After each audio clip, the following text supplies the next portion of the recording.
Japokuwa kuna mambo mengi tunayoyajua, lakini kiukweli yale tusiyoyajua ni mengi zaidi kuliko tunayoyajua. Ulishawahi kushuhudia mtu akihatarisha maisha yake kama hivi? Yaani kufanya jambo la kutisha kana kwamba watu wote wafikirie kwamba huenda mtu huyo atakuwa amepagawa. Leo tumemtembelea mwanaume katika eneo hili ambaye kila mtu anamwogopa. Hakuna mtu anayediriki au anayekaribia hata nyumbani kwake, na hili ni jambo ambalo hawataki hata kusikia wala kulizungumzia. Tulipokuwa tukiwauliza watu jinsi ya kufika nyumbani kwake, watu walikuwa wakikataa kutuelekeza.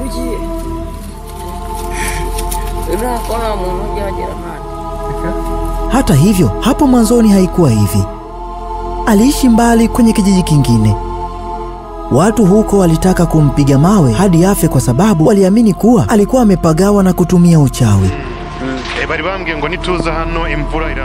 Tulipomtembelea kwa mara ya kwanza, watu walituambia kuwa ukikutana naye kwa mara ya kwanza ni lazima mvua itanyesha. Na hili lilitokea, na tulishuhudia kwa macho yetu wenyewe.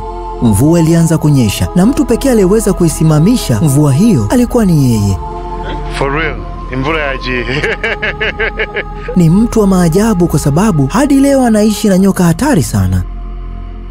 Watu waliomzunguka wanasema kuwa hii ni kwa sababu aliondoa meno ya nyoka wake. Kwa hiyo kwa kitendo hiko hawawezi kumdhuru kabisa.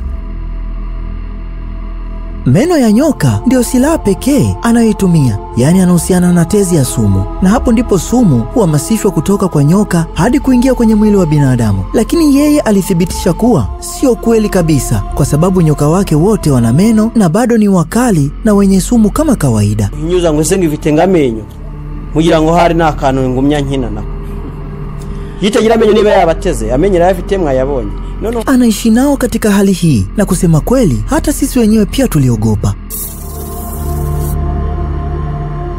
Nadhani kila mtu anajua ukali na hatari ya nyoka. Kwa kawaida nyoka wanakula nyama na ni aina ya reptilia, yaani jamii ya mijusi.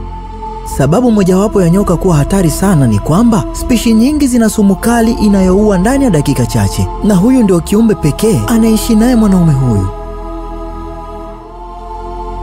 Ilikuwa muda mrefu tumepoteza mawasiliano naye. Tuliposikia kila mtu anachosema kumhusu, tulifikiria kuwa haiwezekani. Ni lazima tumtafute kumtembelea ili tuweze kujionea kwa macho yetu wenyewe, kwa sababu jambo hili tulikuwa hatuliamini, na ndipo tukaanza safari moja kwa moja kumtembelea. Ilipofika usiku, tukaanza safari ya kwenda kijiji cha mbali kumtafuta huyu mtu wa ajabu ambaye kila mtu anamzungumzia na kumwogopa. Ilikuwa safari ndefu sana, kuanzia saa 2 usiku hadi asubuhi. Tulifika kijijini hapo saa 5 na dakika 26 asubuhi. Tulifika sehemu ambayo tulishindwa kuendesha gari tena, tukalazimika kutembea kwa miguu. Tulitembea kwa muda mrefu hadi tukakutana na wavulana hawa. Tukaamua kuwauliza njia ya kuweza kufika kwa mwanaume huyo, lakini wakatuambia kuwa sisi ni wenda wazimu kwa kutaka kumtembelea mtu huyo.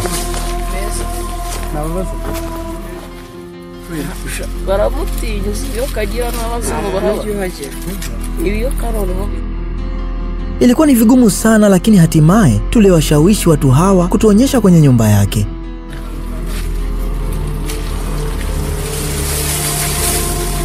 Cha kushangaza, watoto hawa hawakutaka kabisa kukaribia nyumba yake. Walisema kuwa hakuna mtu anayekwenda huko kwa sababu yeye huwaona watu wanaenda kwake hata kabla hawajafika. Hili maanisha kuwa wanamuogopa sana, tena sana.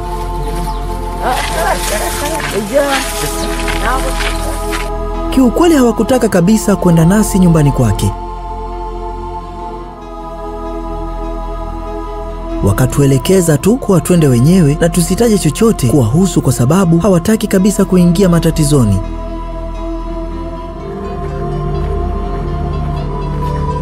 Hata sisi tulikuwa na hofu, lakini ilibidi tuendelee kutembea kuelekea nyumbani kwake ili kuweza kujua mambo mengi zaidi. Ilikuwa kama hakuna mtu anayetaka kuzungumza nasi, hivyo tuliamua kufungua mlango na kuingia wenyewe, lakini kiukweli mambo hayakwenda vizuri hata kidogo.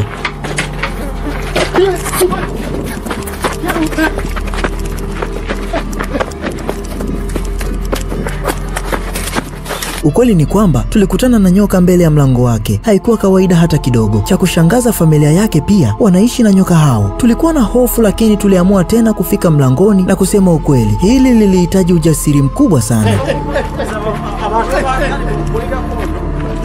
Kwanza hatukukaribishwa hata kidogo. Alitufukuza na kutuuliza tunataka nini kwake. Naizimisha.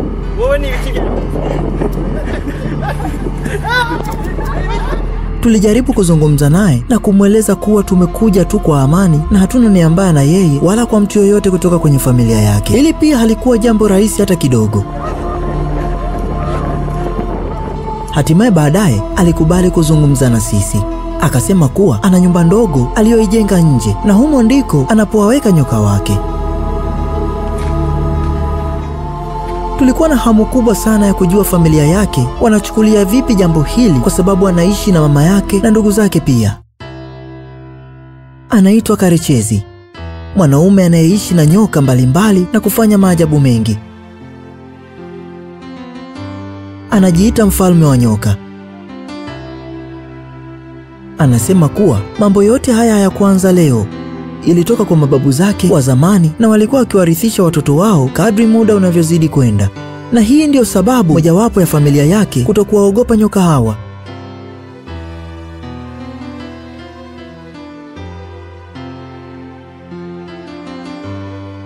Anasema kuwa nyoka huwa wanamfuata wenyewe. Hajawahi kwenda kuwatafuta hata mara moja. Nyoka yoyote anayemjia humkubali na kumlea kama wake. Hivyo ndivyo anavyowapata nyoka hawa.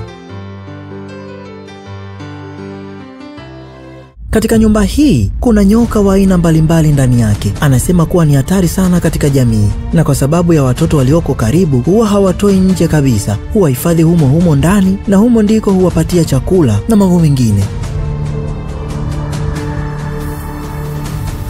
Mtu anaweza kujiuliza huwapa chakula gani nyoka hawa, lakini yeye anasema kwamba huwalisha kuku. Ni chakula anacholazimika kuwapatia kwa hali yoyote ile. Hata hivyo, watu wamekuwa wakimchukulia mwanaume huyu kama mchawi katika kijiji hiki, kwa sababu wanaamini kuwa mwanaume huyu hawezi kumiliki nyoka hawa kwa nguvu za kawaida.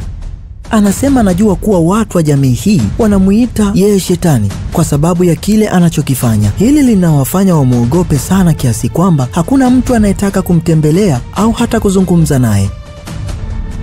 Anasema kuwa amelikubali jina hilo na amejifunza kuishi nao.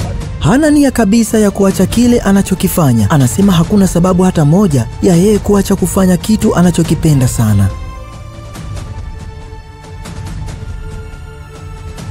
Jambo hili lilifanywa na mababu zake na yeye analiendeleza. Kwa sababu ya upendo wake kwa hawa viumbe, akaamua kujiita mfalme wa nyoka. Mbali na nyoka, pia na wanyama wengine anaoishi nao kama vile mbwa, anemsindikiza kila mahali anapoenda, na pia na bata. Hujaribu kuwatenganisha kwa sababu wanaweza kuuana.